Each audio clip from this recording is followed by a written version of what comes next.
નમો લોહે સૌહરિહંતાણમ નમો લોહે સૌહરિદાનમ નમો લોહે સૌહાયર્યાન નમો લોહે સૌજાયાનમ નમો લોહે સૌત્રિકાળવતી સાવનમ ઓમકારમિંદુ સંયુક્ત નિત્યમ ધ્યાયંતિ યોગિન કામદમોક્ષનો છે ઓંકારાય નમો નમઃ મંગલમ ભગવાન મંગલમ કુટુંબોની મંગલમ કુંડારીઓ જૈન્દ્રમો સુમંગલમ નમઃ સમય સાધાય સ્વાનુભૂત્યા ચકાસ્તે ચિત્તવાય ભવાય સર્વમાં કૃપાઓ નિરુધની દાતા. નિયમસાર ભગવાન કુંકુંડાચાર્ય રચિત નિયમસાર તથા મુનિવર પદ્મપ્રભલધારી દેવ રચિત તાત્પર્ય વૃત્તિ ટીકા એનો સ્વાધ્યાય ચાલે છે. એમાં પરમ ભક્તિ અધિકાર પૂરો થવા આવ્યો છે. એની બધી ગાથાઓ પૂરી કરી છે. 140મી ગાથા પછીથી છેલ્લી ગાથા પછીથી મુનિવર પદ્મપ્રભલધારી દેવ 7 કળશ કહે છે. તો તે પૈકીનો પહેલો કળશ એટલે કે શ્લોક 231. નાભેયાદિ જિનેશ્વરાન ગુણ ગુરુન ત્રૈલોક્ય પુણ્યોત્તરાન શ્રી દેવેન્દ્ર કિરીટ કોટી વિલસન્માણિક્યમાલાર્ચિતાન પૌલોમી પ્રભૃતિ પ્રસિદ્ધ દિવિજાધિસાંગ નાશંતે સપ્રેન્દ્રો ભોગહાસ વિમલાન ત્રિકીર્તિનાથાન સ્તુવે. 231માં શ્લોકના અર્થમાં કહે છે કે ગુણના જેવો મોટા છે જેઓ ત્રિલોકના પુણ્યના રાશિ છે. અર્થાત જેમનામાં જાણે કે 3 લોકના પુણ્ય એકઠા થયા છે. ઘણું પુણ્ય છે. તીર્થંકર હોય એટલે પછી પુણ્ય પણ એવું જ હોય. દેવેન્દ્રોના મુગટની કિનારી પર પ્રકાશથી માણેક પંક્તિથી જેઓ પૂજિત છે. દેવોના રાજા ઇન્દ્રનો મુગટ અને મુગટની કિનારી ઉપર પ્રકાશતા માણેક પંક્તિથી જેઓ પૂજિત છે. એટલે કે એ ઇન્દ્ર પ્રભુને નમસ્કાર કરે છે. એટલે એ મુગટ નમે છે. એ મુગટ ક્યારે નમે? તો કે જ્યારે ઇન્દ્ર નમસ્કાર કરે છે. એટલે એનો અર્થ એ થાય છે કે જેમના ચરણારવિંદમાં દેવેન્દ્રોના મુગટ ઝૂકે છે. આગળ કહે છે કે જેમની આગળ સચી આદિ પ્રસિદ્ધ ઇન્દ્રાણીઓના સાથમાં સપ્રેન્દ્ર વડે કરવામાં આવતા નૃત્ય જ્ઞાન અને આનંદથી જેઓ શોભે છે. ભક્તિભાવપૂર્વક ઇન્દ્ર અને ઇન્દ્રાણી એમની સ્તુતિ કરે છે, એમની સામે નૃત્ય કરે છે. અને શ્રી તથા કીર્તિના જેઓ સ્વામી છે. શ્રી એટલે શોભા, સૌંદર્ય, ભવ્યતા અને કીર્તિના જેઓ સ્વામી છે. તે શ્રી નાભી પુત્ર આદિ જિનેશ્વરોને હું સ્તવું છું. ઋષભદેવ ભગવાન આદિ જિનેશ્વરોને હું સ્તવું છું. પ્રભુ પ્રત્યે ભક્તિનો ભાવ પ્રદર્શિત કર્યો છે. પોતે સ્વરૂપ ભક્તિ કરે છે, નિશ્ચય ભક્તિ જેને પ્રગટ થઈ છે એવા મુનિવરે આ વ્યવહાર ભક્તિ આ શ્લોક દ્વારા પ્રગટ કરી છે. તો એનો વિશેષ અર્થ આપણે પૂજ્ય ગુરુદેવ પાસેથી સમજીએ. નિયમસાર પ્રવચન સદગુરુ પ્રવચન પ્રસાદ ભાગ 3 પાના નંબર 791 શ્લોક 231 શ્લોકાર્થ પછીથી ગુરુદેવ સમજાવે છે કે વૃષભ આદિ તીર્થનાથ કેવા છે? ઋષભદેવ ભગવાન આદિ, તીર્થંકર ભગવાન અને અરિયંત પરમેશ્વર જે 4 ઘાતી કર્મોનો ક્ષય કરી ચૂક્યા છે, સર્વ કસાય રહિત થયા છે, અને અસ્થિથી કહીએ તો જેમને અનંત ચતુષ્ટય પ્રગટ્યા છે, અનંત જ્ઞાન, અનંત દર્શન, અનંત સુખ, અનંત વીર્ય, અનંત સ્વચ્છતા, અનંત નિર્મળતા, અનંત પ્રભુતા, એવા અનંત ચતુષ્ટય જેમને પ્રગટ્યા છે એવા પ્રભુની અહીંયા તો વાત કરી છે. એમના ગુણોની વાત કરી છે. એટલે કહે છે કે વૃષભ આદિ તીર્થનાથ કેવા છે? કે છે કે ગુણમાં મહાન છે. એમના જેવો ગુણનો પ્રતાપ કોઈને વર્તતો નથી. તે પ્રતિભાશાળી છે એટલે જેવા ગુણો એમણે પ્રગટ કર્યા છે. સર્વ જીવને શક્તિ રૂપે તો અનંત ગુણો પડ્યા જ છે, પણ પ્રભુને તો એની પ્રગટતા થઈ છે એટલે ગુણોમાં મહાન છે. ત્રિલોકના પુણ્યના રાશિ છે. જાણે ત્રિલોકના ઉત્તમ પુણ્ય પરમાણુ તેમના શરીરમાં એકઠા થયા. ય શાંત રાગ રુચિભી પરમાણુ વિસ્તૃત. ગુરુદેવ કહે છે કે જ્યારે હજારો ગાળા અનાજ પાકે, હજારો મણ અનાજ પાકે, સારું અનાજ પાકે, તો પછી એની સાથે એટલા પ્રમાણમાં ઘાસ પણ હોય ને, જેટલું અનાજ પાકે એના કરતા 10 ગણું ઘાસ પણ પાકે જ. એટલે જ્યારે આવી સર્વોત્તમ દશા, સર્વોત્કૃષ્ટ અર્યંત દશા પ્રગટ કરી છે, તીર્થંકર થયા છે, તો પછી સાથે એટલું પુણ્ય પણ હોય જ. તીર્થંકરના પુણ્યનું શું કહેવું? ચૈતન્ય સ્વભાવના આશ્રયે પૂર્ણ નિર્મળ પર્યાય પ્રગટે એવી જ એમની દશા પ્રગટી હોય તો એ કાળ પણ કેવો કહેવાય? એ શું કાળ જ કહેવાય? ત્રીજા ચોથા આળામાં ભરત ક્ષેત્રને વિશે, એ કાળને વિશે એમને ઋષભદેવ ભગવાનથી 24મા તીર્થંકર મહાવીર સ્વામી ભગવાન સુધી અને એમની સાથે એમની નિશ્રામાં કેટલાય કેવડી ભગવાન નું અહીંયા થવું એ બન્યું. એ ભરત ક્ષેત્રના જીવોને કલ્યાણનું કારણ થયું. એ બધો કાળ, એ શું કાળ છે? મહાવિદ્ય ક્ષેત્રમાં તો એવો સુકાળ સદાય વર્તે છે.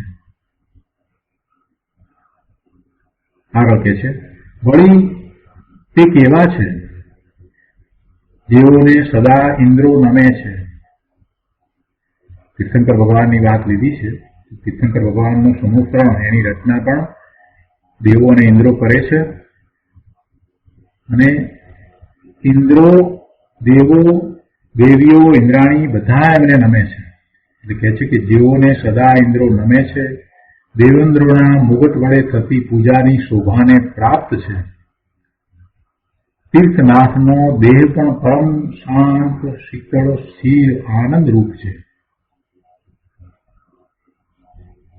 આકુલતા, વ્યાકુલતા બધું ક્યાંય ચાલી ગયું છે. પરમ શાંતિનો એમને અનુભવ છે.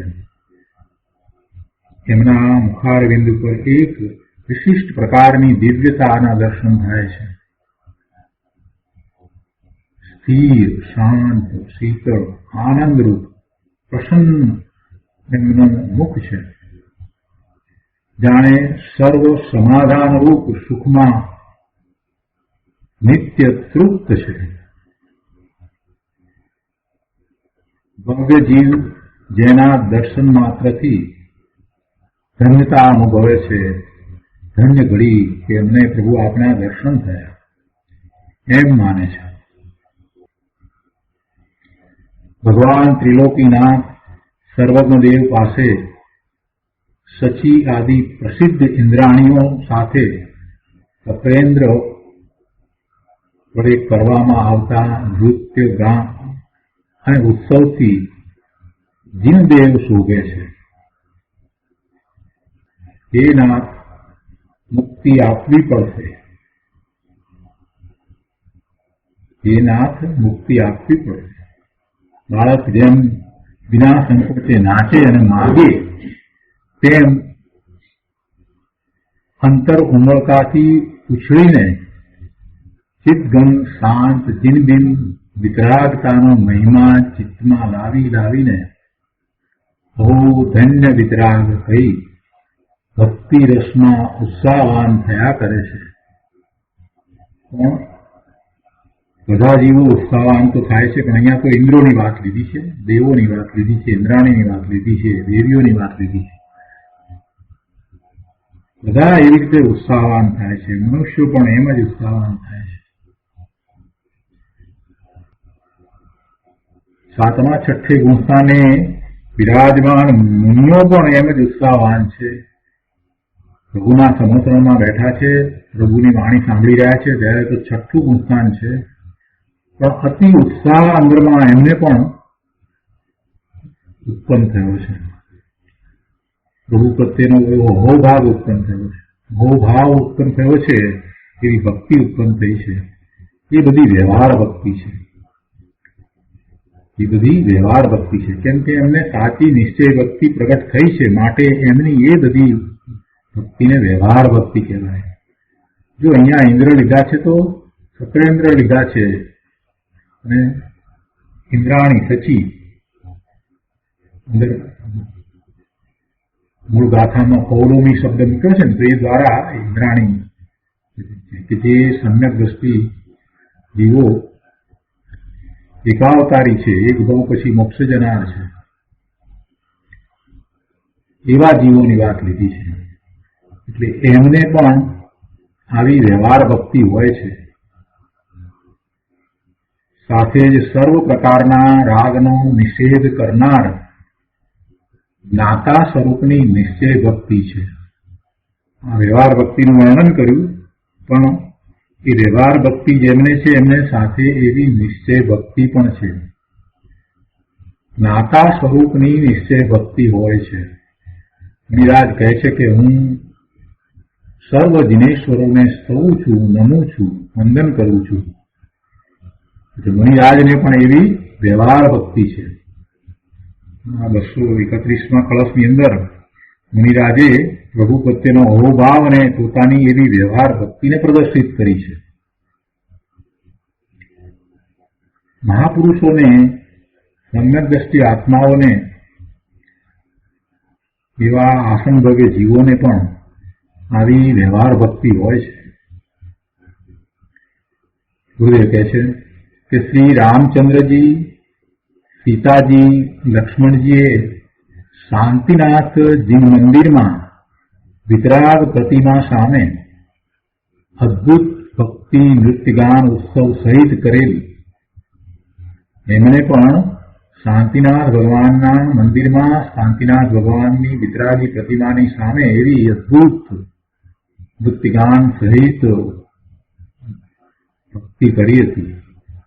કોણે? શ્રી રામચંદ્રજીએ, કે જેઓ એ જ ભોગમાં મોક્ષે પધાર્યા, તો એમણે પણ એવી ભક્તિ કરી હતી. ઇન્દ્ર, વાસુદેવ જેવા પણ દાસાનુદાસ થઈ વિનયથી નાચી ઉઠે છે. દુઃખા શુષ્ક જ્ઞાની ન હોય. જો જ્ઞાન છે તો જ્ઞાનની સાથે જે જ્ઞાનમાં જાણ્યું છે, જે અનુભવ્યું છે, એ પછીથી આખી દ્રષ્ટિ બદલાઈ જાય છે. એટલે જેમણે એવી પૂર્ણ દશા પ્રગટ કરી હોય એના પ્રત્યે એવો અહોભાવ આવ્યા વિના રહેતો જ નથી. એટલે એવી ભક્તિનો ભાવ હોય જ છે. દુઃખા શુષ્ક જ્ઞાની ન હોય, શુષ્ક જ્ઞાની ન હોય. શુષ્ક જ્ઞાની તો જેને કાંઈ સ્પર્શ્યું નથી, હૃદયમાં કાંઈ સ્પર્શ્યું નથી, અને માત્ર વાત કરે છે. ગુરુદેવ કહે છે કે લુખા શુષ્ક જ્ઞાની ન હોય.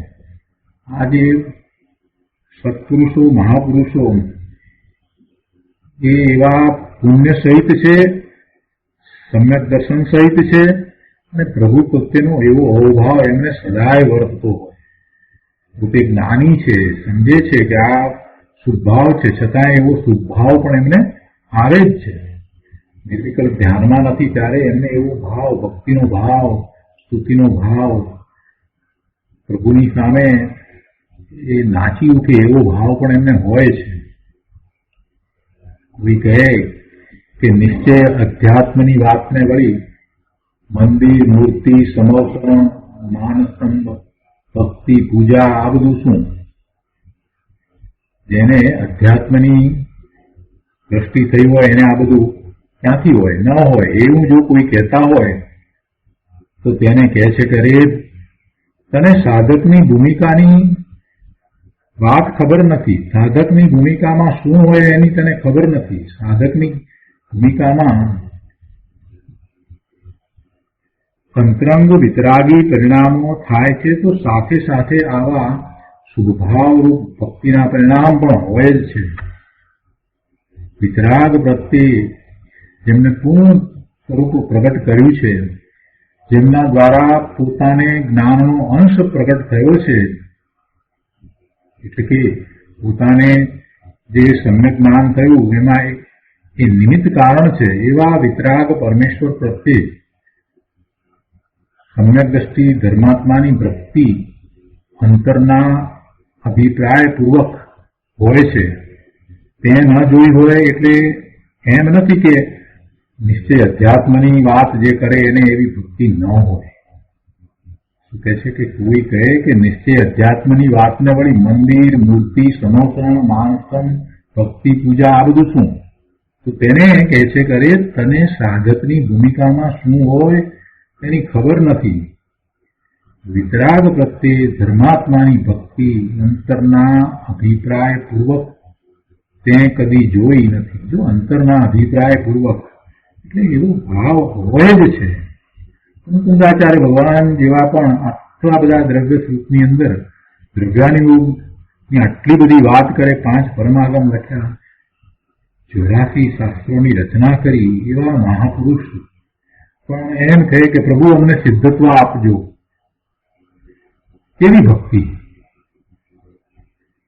એટલે ગુરુદેવ કહે છે કે ધર્માત્માની ભક્તિ અંતરના અભિપ્રાયપૂર્વક હોય છે, તે કદી જોઈ નથી. અભિપ્રાય એટલે શું અભિપ્રાય છે? કે પ્રભુએ પૂર્ણ સ્વરૂપને પ્રાપ્ત કર્યું જ છે, અને એવી પૂર્ણતા પ્રભુની જોઈને જ મને એવો પુરુષાર્થ ઉપડે છે.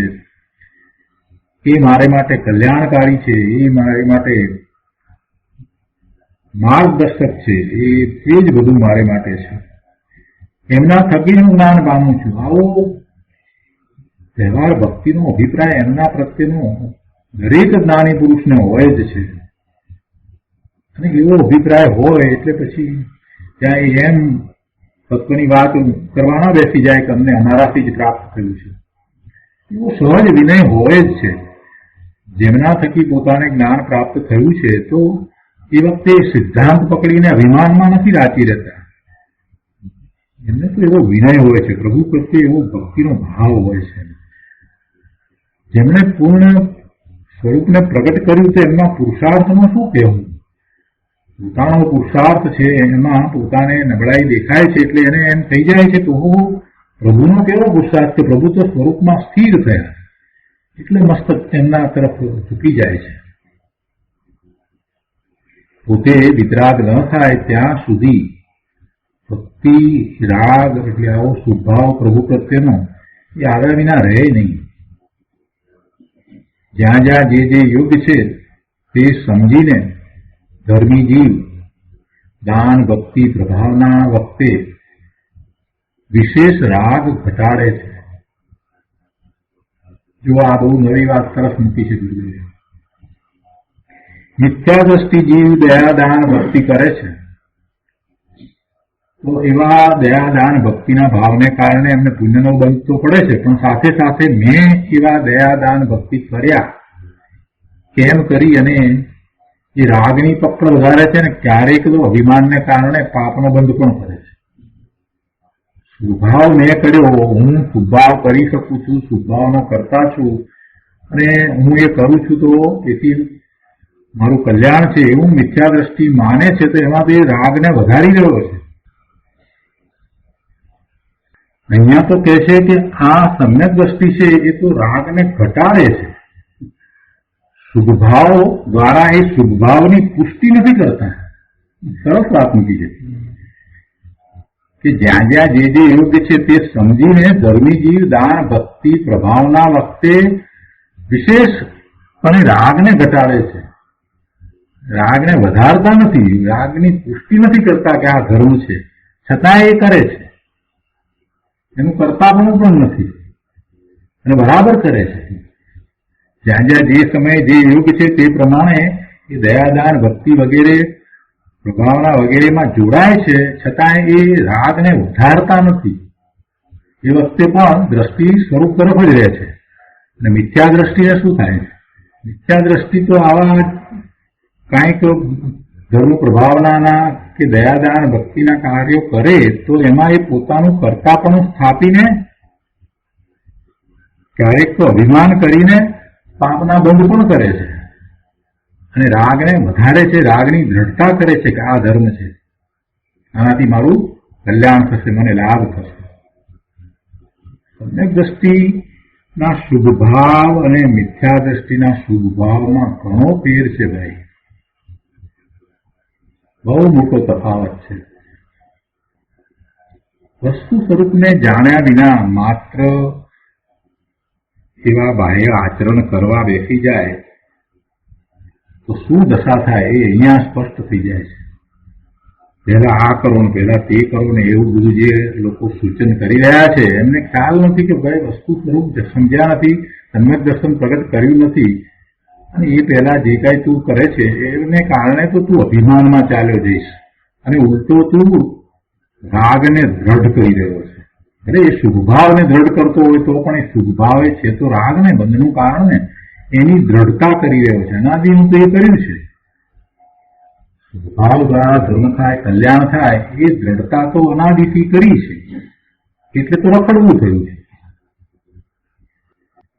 એના સ્થાને એવા શુભભાવ હોય અને રાગ ઘટે. આવું ક્યારે થાય? સમ્યક દર્શન થાય તો થાય. આવા દ્રવ્ય સ્વરૂપનો અભ્યાસ કરીને જિનેશ્વર ભગવાન કથિત જે માર્ગ છે એને જયારે એ અપનાવે છે, પૂર્ણપણે એને સ્વીકારે છે તો આખી દ્રષ્ટિ બદલાઈ જાય છે અને શુભભાવ દ્વારા પોતાને લાભ નથી ને શુભભાવ દ્વારા પોતે કાંઈ પ્રાપ્ત કરવાનું નથી એવી આખી દ્રષ્ટિ થઈ જાય છે. એ માત્ર પોતાને અટકવાનું સ્થાન છે કે પોતાના પુરુષાર્થની અંદર એ નબળાઈ રૂપ છે. શુભભાવ આવ્યો તો એટલી પોતાના પુરુષાર્થની નબળાઈ છે. આવી નાની તો દ્રષ્ટિ હોય છે. છતાંય આપણે એ બધું હોય છે, એ હોય છે છતાં એનું મહાત્મ નથી. જો પ્રભુનું મહાત્મા આવ્યું છે તો પ્રભુનું મહાત્મા તો એ દ્રષ્ટિએ આવ્યું છે કે પ્રભુએ પૂર્ણ સ્વરૂપને પ્રગટ કર્યું છે એટલે એમના તરફ એમનું મહાત્મા આવ્યું છે અને એ દ્વારા પોતાનો પુરુષાર્થ એ વધારતા જાય છે. મારે પણ એવો જ પુરુષાર્થ કરવાનો છે. પણ એમાં એ વાત તો પડી છે કે પ્રભુ જેવો જ પુરુષાર્થ કરીને પ્રભુ જેવી દશાને હું પ્રગટ કરું, આખી વાત ત્યાં છે. અને એમણે પ્રગટ કર્યું છે એટલે સહજ રીતે મસ્તક એમના તરફ ઝૂકી જાય છે, એવો વિનય હોય છે. અહીંયા આગળ કહે છે કે જ્યાં પવિત્રતા વધે ત્યાં પુણ્યના પ્રકાર હોય છે. શું કહે છે? જ્યાં પવિત્રતા વધે ત્યાં પુણ્યના પ્રકાર હોય છે.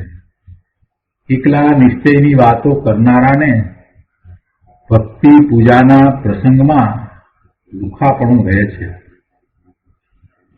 વ્યવહાર પણ જાણવો જોઈએ. ધર્મીને રાગની ભૂમિકામાં પરમ પ્રસન્નતાપૂર્વક ભક્તિ પૂજામાં રસ આવે છે. નિશ્ચિત થઈ ભક્તિ કરતા કરતા જાણે સાક્ષાત તીર્થંકર પ્રભુ સામે જ નજીકમાં ઉભા રહી પરમ વિનયવાન ગંભીર શાંત રસમાં ઓતપ્રોત થઈને એકાગ્રતાપૂર્વક વિતરાગના ગુણ ગાતા હોય. હો તેનો અપૂર્વ મહિમા ધર્મી જાણે. જે પૂજ્યપણું માગે તે પૂજ્ય નથી, જે પૂજ્યપણું માગે તે પૂજ્ય નથી, પણ જે વિતરાગ છે, કાંઈ ઈચ્છતા નથી, તે પૂજ્ય છે. અને એમના પ્રત્યે આવો ભક્તિનો ભાવ હોય છે, એને વ્યવહાર ભક્તિ કહીએ છીએ. અને આ પરમ ભક્તિ અધિકારમાં બધી ગાથાઓ પૂરી થયા પછીથી 7 કળશમાં પહેલા કળશની અંદર મુનિવર પદ્મપ્રજ્ઞધારી દેવે આવી વ્યવહાર ભક્તિની વાત કરી. હવે એના પછીનો કળશ છે શ્લોક 232. વૃષભ આદિ વીર પશ્ચિમ જન પતયુત્યે મુક્ત માર્ગેણ કૃત્વાતુ યોગ ભક્તિ નિર્વાણ વધૂતિકા સુખમ યાન્તિ. 232માં શ્લોકના અર્થમાં કહે છે કે શ્રી વૃષભથી માંડીને શ્રી વીર સુધીના જીનપતિઓ પણ યથોક્ત માર્ગે યોગ ભક્તિ કરીને નિર્વાણ વધુના સુખને પામ્યા છે. શું કહે છે?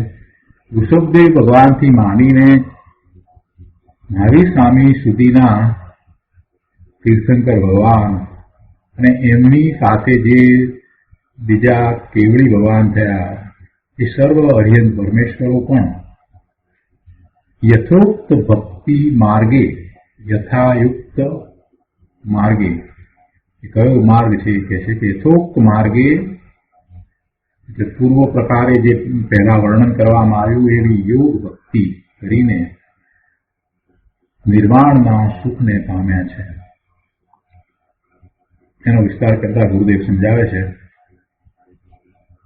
પાના નંબર 792 પર છેલ્લા પેરેગ્રાફમાં. શ્રી વૃષભદેવ આદિ સર્વ તીર્થંકર વિતરાગ સ્વરૂપના સ્વામી પણ પૂર્વોક્ત યથાર્થ માર્ગે યોગ ભક્તિ વડે નિર્મળ શ્રદ્ધા, જ્ઞાન, એકાગ્રતા વડે યોગ ભક્તિની વાત કરી છે ને, નિશ્ચય યોગ ભક્તિ એટલે એમાં વિતરાગી પરિણામ થાય છે એવી એ નિર્મળ ભક્તિ છે. સ્વરૂપના શ્રદ્ધા, જ્ઞાન અને સ્વરૂપને વિશે એકાગ્રતા એવી નિશ્ચય ભક્તિ વડે મુક્તિ સ્ત્રીના અવિનાશી સુખને પામ્યા છે. કોઈ વ્યવહાર રાગના કારણે તે સુખ કમાતું નથી. નિશ્ચય ભક્તિ દ્વારા એવી દશાને પામ્યા છે. અને એ વાત તો બધી જ ગાથામાં આવી ગઈ એટલે એનો વધારે વિસ્તાર ગુરુદેવે લીધો નથી. એ જ રીતે બધા પામ્યા છે. 140મી ગાથામાં પણ એ જ વાત આવી અને એમને અનુસરીને જ એટલે કે તીર્થંકર પરમેશ્વર જીનેશ્વર ભગવાને જે રીતે નિશ્ચય ભક્તિ કરી એ જ રીતે એમને અનુસરીને એમણે જેમ કર્યું છે તેમ જ કરીને આ જીવ પણ મુક્તિને પામી શકે છે. એ વાત બહુ વિસ્તારપૂર્વક ગુરુદેવે એમાં સમજાવી એટલે અહીંયા એનો વધારે વિસ્તાર લીધો નથી. એ પછીથી ત્રીજો કળશ છે 233મો કળશ, શ્લોક 233. અપુનર્ભવ સુખ સિદ્ધૈ કુર્વેહમ શુદ્ધ યુગલ ભક્તિમ સંસાર ઘોર વિદ્યા સર્વે કુર્વંતુ જન્મત્વો નિત્યમ. 233મા શ્લોકના અર્થમાં કહે છે કે અપુનર્ભવ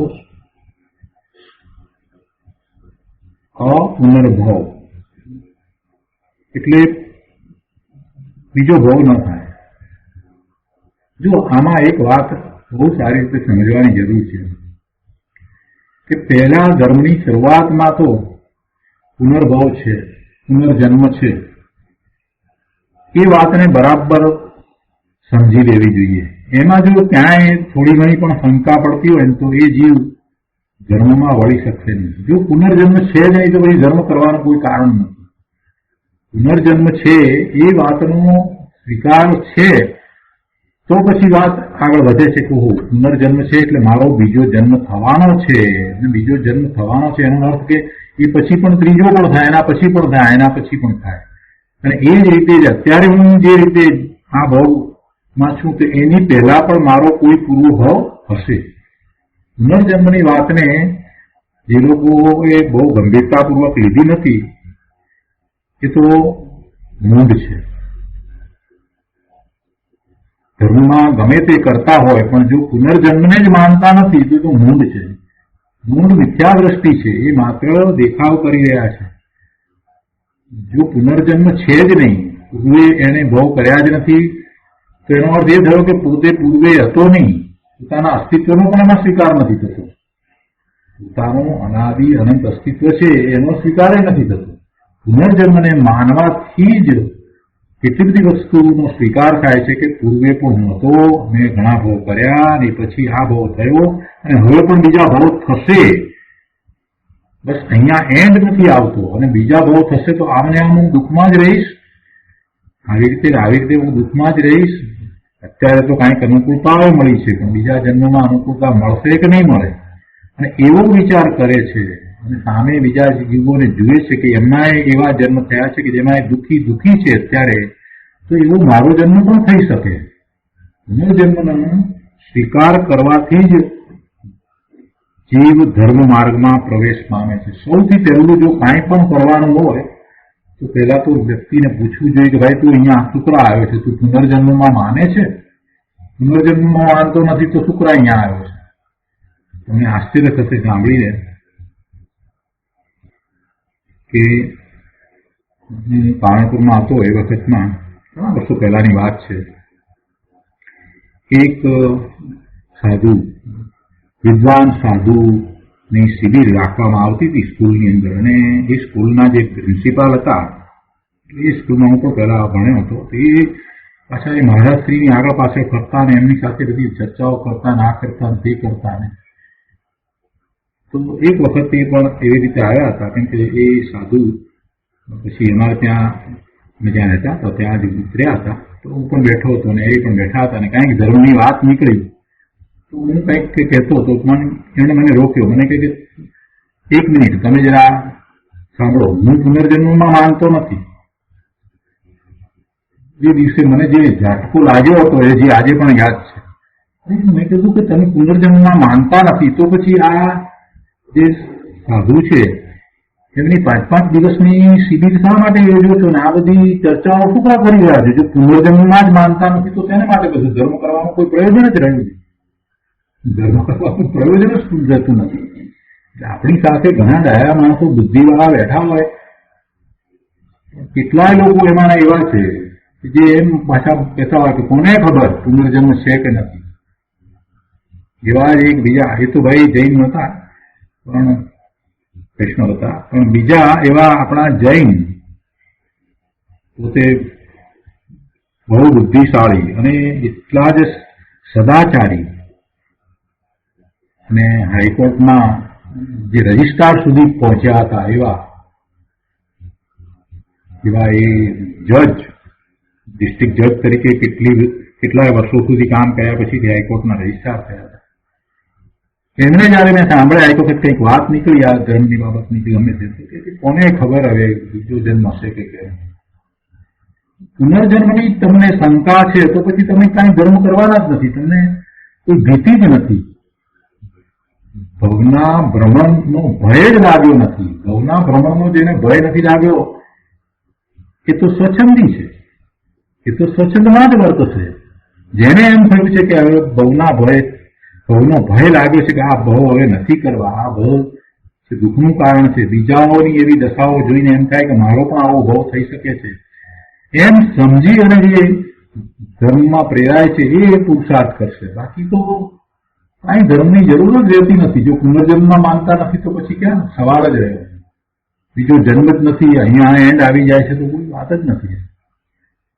એટલે ધર્મની શરૂઆત તો આ પહેલી માન્યતાથી જ થાય કે પોતે અનાદિનો છે, અનંતકાળ સુધી રહેવા વાળો છે, અત્યાર સુધીમાં અનેક જન્મ મરણ કર્યા છે, અને અત્યારે વર્તમાનમાં હવે એને જ્ઞાન ભાન થયું છે કે પોતે તો ત્રિકાળ અવિનાશી નિત્ય છે અને આ જે ભવના ભ્રમણ જે થાય છે એ ભ્રમણ ન થાય અને પોતે શાશ્વત સુખમાં રહી શકે એ શક્ય છે.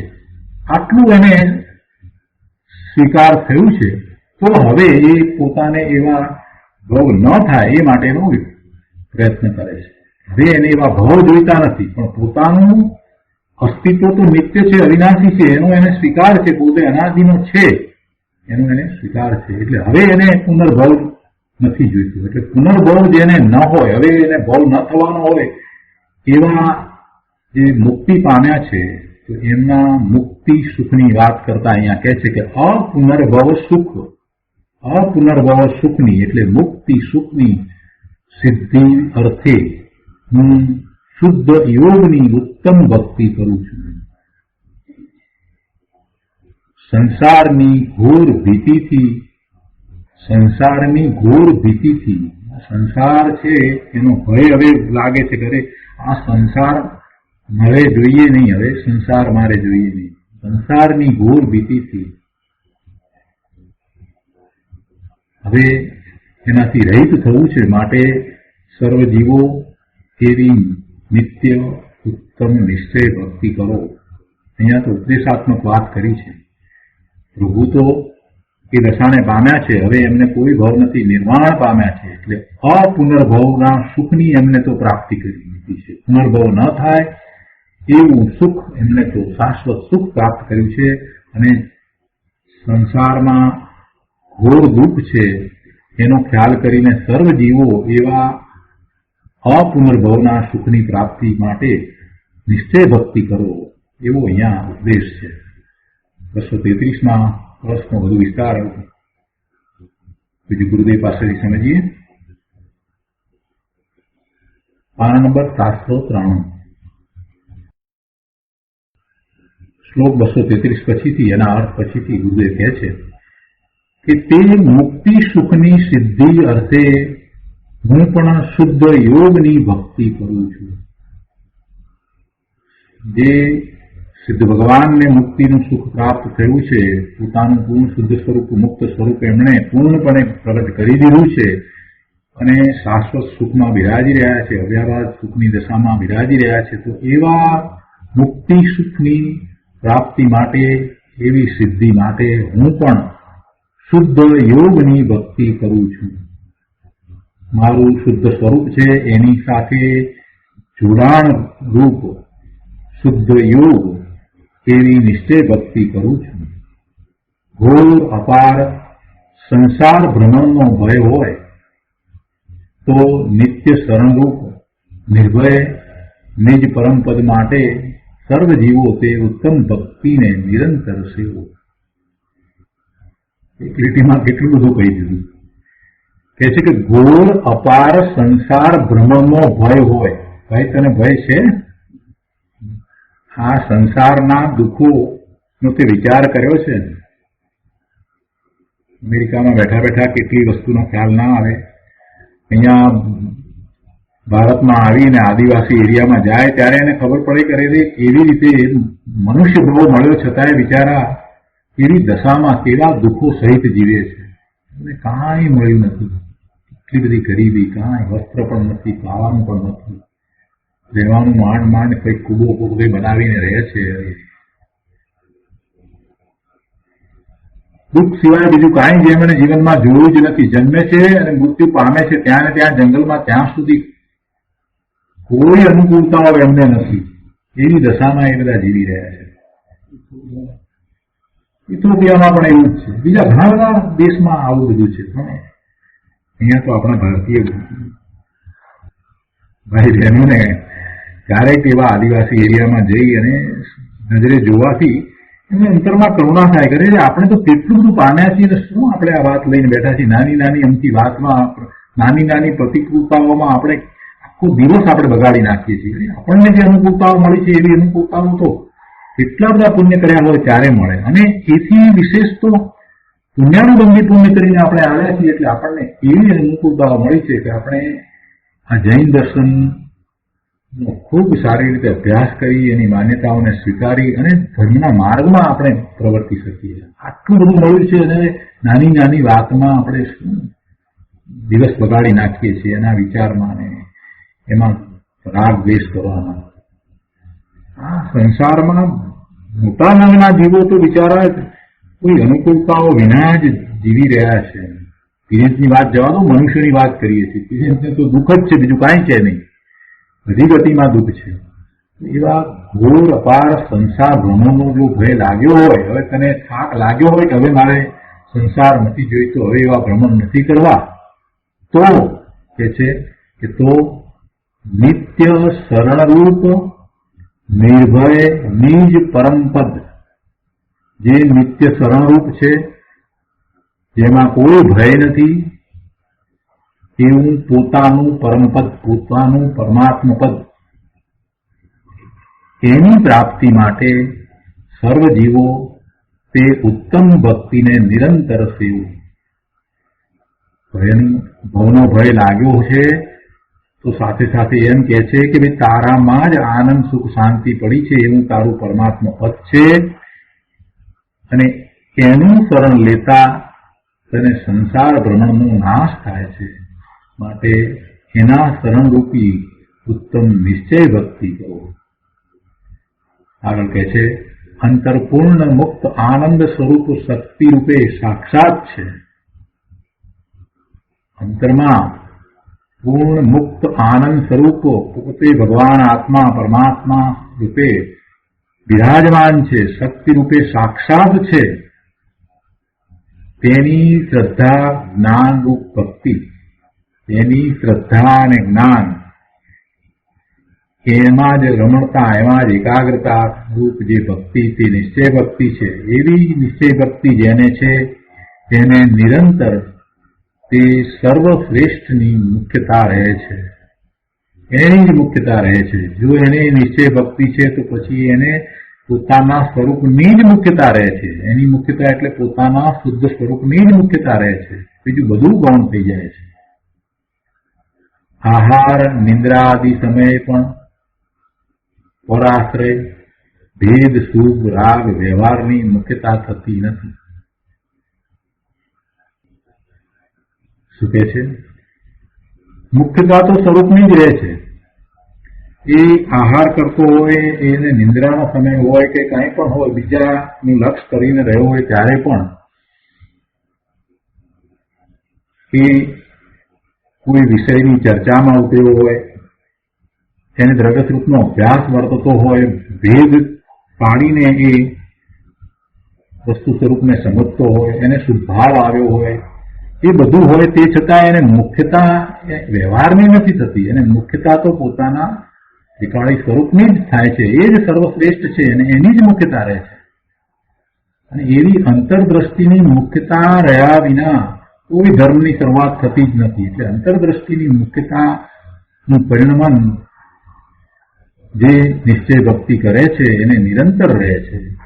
અને ગૃહસ્થ દશામાં પણ આ હોય છે. એટલે આવી અંતરદ્રષ્ટિપૂર્વકની નિશ્ચય ભક્તિ હોય છે. ગૃહસ્થ દશામાં પણ હોય છે. દીક્ષા લઈએ પછી આત્માની વાત કરીએ એમ ન હોય. આત્માની વાત તો શરૂઆતથી જ થઈ જાય, પહેલી વાત જ ત્યાંથી હોય. પછી કરીશું, પછી કરીશું. અરે ભાઈ, પછી તો આવવાનું જ નથી. ગૃહસ્થ દશામાં પણ આ શક્ય છે. ચોથું ગુણસ્થાન, પાંચમું ગુણસ્થાન સુધી તું પહોંચી શકે છે. આ બધી વાત કરી તો કોઈ પ્રશ્ન કર્યો કે સર્વ જીવોએ આ નિશ્ચય ભક્તિ કરવી, તો પછી વિતરાગ ભગવાનની ભક્તિ ક્યારે કરવી? વિતરાગ ભગવાનની ભક્તિની વાત 231માં રસમાં આવી ને, એટલે કોઈ આવો પ્રશ્ન કર્યો. નિશ્ચય ભક્તિ કરવી તો એ પછી ક્યારે કરવાનું? ભગવાનની ભક્તિ ક્યારે કરવી? ગુરુદેવ ઉત્તર આપે છે કે નિશ્ચય સ્વસન્મુખની રુચિ રૂપ અભેદ ભક્તિની મુખ્યતા કદી છોડવી જોઈએ નહીં. અહીંયા બે વાત છે. મુખ્યતાની વાત કરીને, મુખ્યતા તો નિશ્ચય ભક્તિની જ હોય ને, એ મુખ્યતા કદી એને છૂટે જ નહીં. અને છતાંય સ્વાવિકલ્પ દશામાં એને એવી સાચા દેવ ગુરુ શાસ્ત્રની ભક્તિનો વ્યવહાર હોય છે. શું કહે છે ગુરુદેવ કે નિશ્ચય સ્વસન્મુખની રુચિરૂપ અભેદ ભક્તિની મુખ્યતા કદી છોડવી જોઈએ નહીં. નહીતર સાચા દેવ આદિની ભક્તિ વ્યવહારથી પણ ભક્તિ નામ નહીં પામે. એટલે કે સાચા દેવ ગુરુની ભક્તિ જો કરતો હોય તો એને એ વ્યવહાર ભક્તિ નહીં કહેવાય. નિશ્ચય સ્વસન્મુખની રુચિપૂર્વકની નિશ્ચય ભક્તિ એની જ મુખ્યતા હોય, બીજું તો બધું ગૌણ હોય છે. તો એ રીતે 233મો કળશ અહીંયા પૂરો થાય છે. તે પછીથી ચોથો કળશ 234મો શ્લોક. રાગ દ્વેષ પરંપરા પરિણીતમ રાગ દ્વેષ પરંપરા પરિણતમ ચેતો વિહાયાના શુદ્ધ ધ્યાન સમાહિતેન મનસાનંદાત્મ તત્વસ્થિત ધર્મમ નિર્મલ કર્મકારી અણમહમ દગ્ધવા ગુરો સન્નિધવ જ્ઞાનાપાસ સમસ્ત મોહ મહિમા દિયે પર બ્રહ્મણ. 234મા શ્લોકના અર્થમાં કહે છે કે ગુરુના સાનિધ્યમાં નિર્મળ સુખકારી ધર્મને પ્રાપ્ત કરીને ગુરુના સાનિધ્યમાં નિમિત્ત બતાવ્યું છે. જ્યારે એ ધર્મને પ્રાપ્ત કરે છે તો એવું નિમિત્ત હોય છે, એટલે નિમિત્ત બતાવ્યું છે. ગુરુના સાનિધ્યમાં નિર્મળ સુખકારી ધર્મને પ્રાપ્ત કરીને નિર્મળ સુખ દેનારા ધર્મને પ્રાપ્ત તો પોતે કરે છે, પોતાના પુરુષાર્થથી કરે છે, પણ એ વખતે નિમિત્તમાં ગુરુ છે, એટલે ગુરુનું સાનિધ્ય છે, ત્યારે એને આ નિર્મળ સુખકારી ધર્મને પ્રાપ્ત કર્યો છે. એટલે ગુરુના સાનિધ્યમાં નિર્મળ સુખકારી ધર્મને પ્રાપ્ત કરીને જ્ઞાન વડે જેણે સમસ્ત મોહનો મહિમા નષ્ટ કર્યો છે એવો હું. મોહ કઈ રીતે નષ્ટ થયો છે, મોહ કઈ રીતે છૂટ્યો છે? જ્ઞાન વડે પોતાને જ્ઞાન થયું છે, પોતે કોણ છે તેનું ભાન થયું છે, જગતના સ્વરૂપને બરાબર જેમ છે તેમ જાણ્યું છે, અને એ સહાનુભૂતિપૂર્વક એવું જ્ઞાન થયું છે, એટલે સમ્યક જ્ઞાન છે. તો એવા સમ્યક જ્ઞાન વડે મોહ નાશ પામ્યો છે, મોહનો મહિમા નષ્ટ કર્યો છે એવો હું હવે રાગ દ્વેષની પરંપરા રૂપે પરિણત ચિત્તને છોડીને, જે ચિત્ત પૂર્વે રાગ દ્વેષમાં જ રાચી રહ્યું હતું એ ચિત્ત હવે સ્વ તરફ વળ્યું છે. એટલે કહે છે કે હવે રાગ દ્વેષની પરંપરા રૂપે પરિણત ચિત્તને છોડીને શુદ્ધ ધ્યાન વડે સમાહિત, એટલે એકાગ્ર, શુદ્ધ ધ્યાનમાં પોતાના સ્વરૂપમાં એકાગ્રતા થઈ છે, એટલે પોતે સર્વ વિકલ્પ રહિત શાંત પડ્યા છે. કહે છે કે શુદ્ધ ધ્યાન વડે સમાહિત કરેલા મનથી, એકાગ્ર મનથી, શાંત ચિત્તે પોતાના સ્વરૂપમાં એકાગ્રતા કરી છે એવા મનથી. અહીંયા મન કહેતા ઉપયોગ, પોતાના સ્વરૂપમાં પોતાનો ઉપયોગ વળ્યો છે એમ પોતે શાંત થયા છે, એકાગ્ર સ્વરૂપને વિશે થયા છે. એ દ્વારા આનંદાત્મક તત્વમાં સ્થિત રહેતો થકો પરબ્રહ્મમાં, પરમાત્મામાં લીન થાઉં છું. આ પોતાની દશાની વાત કરી છે. કહે છે કે શુદ્ધ ધ્યાન વડે સમાહિત એકાગ્ર શાંત કરેલા મનથી આનંદાત્મક તત્વમાં સ્થિત રહેતો થકો. જ્યાં એકાગ્રતા કરી છે એ તત્વ તો આનંદ દેનારું છે, આનંદાત્મક તત્વ છે, પોતાનું તત્વ, પોતાનું શુદ્ધ તત્વ, પરમાત્મ તત્વ એ તો આનંદનું દેનારું છે. એમાં સ્થિત રહેતો થકો પરબ્રહ્મમાં લીન થાઉં છું, એટલે પરમાત્મામાં લીન થાઉં છું. જો પરમાત્મા કઈ જુદો નથી, બીજા કોઈ પરમાત્મામાં લીન થાય છે એમ નથી. વેદાંત પ્રમાણે જે પરમાત્મા ની કલ્પના કરવામાં આવી છે એ નહીં, પોતે પરમાત્મા સ્વરૂપ છે તો પોતાની અંદર જ પોતે લીન થાય છે. મુનિવરે પોતાની દશાની વાત કરી છે. એનો વિસ્તાર પૂજ્ય ગુરુદેવ પાસેથી સમજીએ.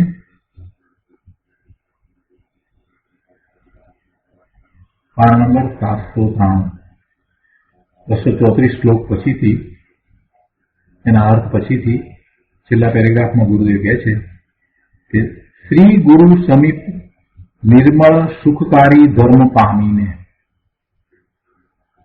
શ્રી ગુરુ સમીપ રહ્યો, એમની નિશ્રા પ્રાપ્ત કરી, ગુરુનો ઉપદેશ ગ્રહણ કર્યો, તો એ દેશના લબ્ધિ થઈ. દેશના લબ્ધિ થઈ તો હવે આગળ પુરુષાર્થમાં એ આગળ વધીને સમ્યક્ત પ્રગટ કરશે. શ્રી ગુરુ સમીપ નિર્મળ સુખકારી ધર્મ પામીને સમ્યક જ્ઞાન વડે જેણે સમસ્ત મોહ રાગનો મહિમા નષ્ટ કરેલ છે.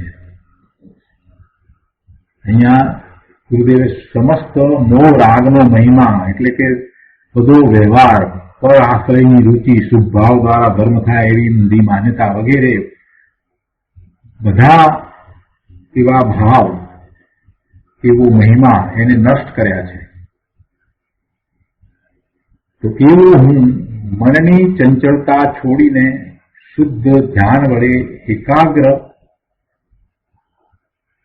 શાંત ચિત્તથી જ્ઞાન આનંદ પરિણતિને ગ્રહણ કરું છું.